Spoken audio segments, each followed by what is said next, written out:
Hi అండి, అందరికీ నమస్కారం. Welcome to Vijaya media. ఇప్పుడే అందిన వార్త, పథకాలు అమలు చేయాలని కోర్టు ఆదేశించలేవు అంటూ లేటెస్ట్ అప్డేట్ రావడం జరిగింది. సో దానికి సంబంధించిన పూర్తి డీటెయిల్స్ చెప్పడం కోసం నేను వీడియో చేస్తున్నాను. వీడియోని పూర్తిగా చూస్తేనే నేను చెప్పే సమాచారం మీకు బాగా అర్థమవుతుంది. అలాగే వీడియో నచ్చితే వీడియోకి లైక్ ఇచ్చి నన్ను సపోర్ట్ చేయండి. చాలామంది సబ్స్క్రైబ్ చేసుకోకుండా చూస్తున్నారండి, తప్పకుండా సబ్స్క్రైబ్ చేసుకోండి.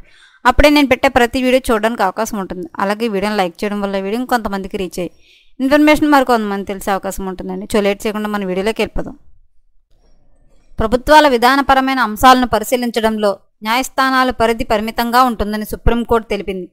చిన్నారులు ఆకలి, పోషకాహారాల లోపాలని ఎదుర్కోవడానికి కమ్యూనిటీ కిచెన్ల ఏర్పాటుపై ఓ పథకాన్ని రూపొందించాలని కోరుతూ దాఖలైన ప్రజాహిత వ్యాజ్యాన్ని పరిష్కరిస్తున్న సందర్భంలో కోర్టు ఈ తీర్పునిచ్చింది.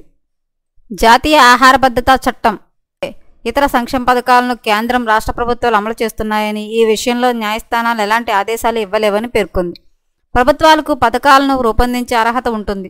సంక్షేమ పథకాల విషయంలో పాలనా యంత్రాంగానికి న్యాయస్థానాల సలహాదారులు కాదు.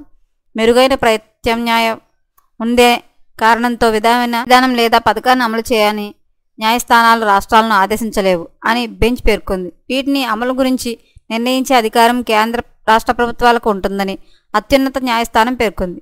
ఆకలి, పోషకాహార లోపాన్ని ఎదుర్కోవడానికి కమ్యూనిటీ కిచెన్ల కోసం ఒక పథకాన్ని రూపొందించడానికి రాష్ట్రాలు, కేంద్ర పాలిత ప్రాంతాలకు ఆదేశాలు ఇవ్వాలని కోరుతూ సామాజిక కార్యకర్తలు అరుణ్ దామన్, ఇషాన్ సింగ్, కునాజ్ సింగ్ల బిల్ దాఖలు చేశారు. ఆకలి, పోషకాహార లోపం కారణంగా రోజు వందల సంఖ్యలో 5 ఏళ్లలోపు పిల్లలు మరణిస్తున్నారని, ఈ పరిస్థితి పౌరుల జీవించే హక్కుతో సహా వివిధ ప్రాథమిక హక్కులను ఉల్లంఘిస్తోందని పిటిషన్లో పేర్కొన్నారు. ఇలాంటి మరిన్ని అప్డేట్ల కోసం మన ఛానల్ తప్పకుండా సబ్స్క్రైబ్ చేసుకోండి. Thanks for watching.